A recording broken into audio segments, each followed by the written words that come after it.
95 నుండి అధికారంలో ఉన్న ప్రతిసారి స్థానిక సంస్థల ఎన్నికలంటే ఎందుకు భయపడతారో చంద్రబాబు గారు అర్థం గారు.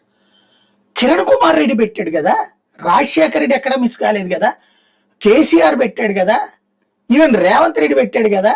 రేవంత్ రెడ్డి కూడా పాపం గురువు గారి నుంచి వచ్చినట్టు కొద్ది రోజులు లేట్ చేశాడు. ఇప్పుడు స్పెషల్ ఆఫీసర్స్ పాలన బిగినట. ఏప్రిల్ 2తో పంచాయతీల కాలం ముగినున్న నేపథ్యంలో స్పెషల్ ఆఫీసర్లను పెడతారట. డెడికేటెడ్ కమిషన్ అంటే ఈ ఒక పోచుకోలు కబుర్లు తప్పించేది లేదు. ఇప్పుడు ఆ డెడికేటెడ్ కమిషన్ 2 నెలల్లో నివేదిక ఇస్తాట. ఆ నివేదిక ఇచ్చిన తర్వాత 34% రిజర్వేషన్, దానికి ఎవడో కోర్టులు వేస్తాడు.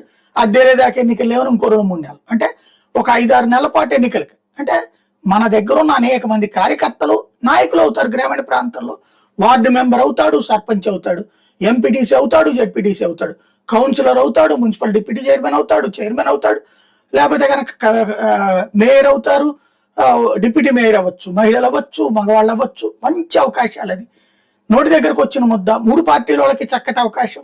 ఎందుకు చెడగొట్టుకుంటున్నారు అనేది అర్థం కాదు.